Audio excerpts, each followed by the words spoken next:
En France, c'est en pleine crise sanitaire liée à ce coronavirus que le gouvernement a décidé en plein week-end de dégainer le 49.3 pour faire passer la réforme des retraites. Résultat, le gouvernement d'Édouard Philippe fait face à 2 motions de censure déposées à gauche et à droite. Elles n'ont aucune chance d'aboutir. Mais pour l'opposition, c'est un outil symbolique de protestation. On écoute Édouard Philippe.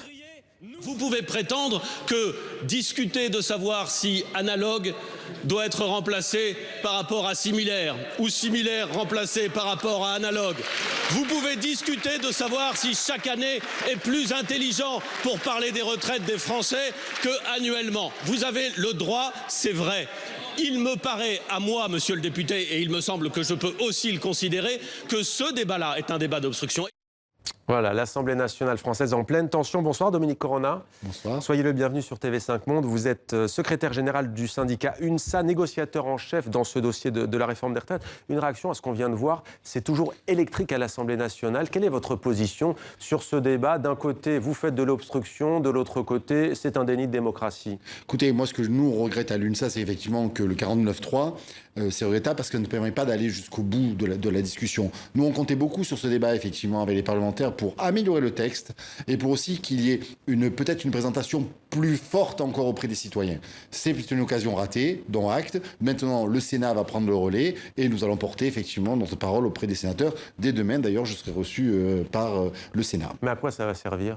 Ah oui, parce que pour nous, la bataille continue. C'est-à-dire qu'il y a un texte avec des amendements déjà qui ont été qui ont été récupérés par le gouvernement, du style sur les 100% de droits acquis. Nous les avions demandé, ils sont dans le texte. Ouais. Sur la majoration dès le premier enfant. Donc il y a eu un certain nombre d'acquis dans ce texte. Mais ce n'est pas suffisant. Est-ce que vous pouvez obtenir d'autres? Ah ben écoutez, on va obtenir la pénibilité. Aujourd'hui, dans le texte sur la pénibilité, il y a des choses qui ne vont pas. Donc il faut effectivement reconnaître la pénibilité, parce que c'est le plus injuste. Vous avez des salariés qui ont des métiers très pénibles et qui donc finalement ont une espérance de vie plus faible que la nôtre. Et eux cotisent toute leur vie et finalement en profitent moins que d'autres. On a parfois du mal à y voir clair de l'extérieur. Vous êtes négociateur. Dites-nous concrètement, est-ce que vous avez un texte du gouvernement? On a le sentiment que cette réforme des retraites, on en parle, mais au fond, on ne sait pas trop ce que c'est. Alors, nous avons un texte du gouvernement qui change.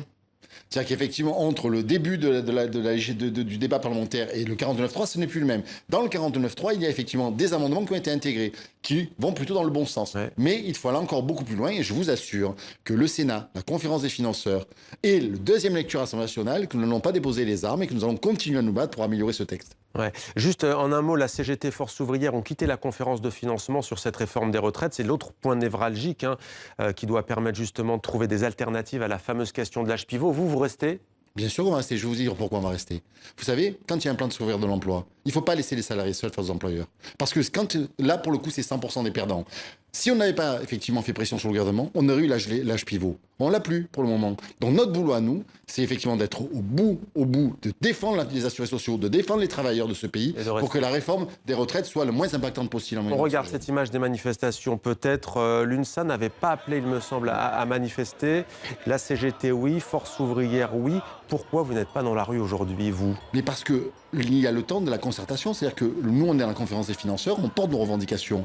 Donc nous verrons au bout du bout ce que nous avons obtenu. Nous avons déjà obtenu, effectivement, les 100% de droits acquis. Nous avons obtenu des générations plus éloignées qui vont être impactées par cette réforme. Nous avons obtenu des droits familiaux dès le premier enfant. Et il faut obtenir de la pénibilité. Mais l'UNSA Transport n'exclut pas, par exemple, de faire grève à nouveau dans le métro parisien? Écoutez, pour l'instant, je ne pense pas. Pour l'instant, ce n'est pas à l'ordre du jour. Mais je vous le dis, si effectivement le gouvernement n'entend pas, les sénateurs et le député n'entendent pas un certain nombre de revendications, tout sera sur la table. Merci beaucoup d'avoir répondu à nos questions, Dominique Corona, donc secrétaire général de l'UNSA. Merci à vous.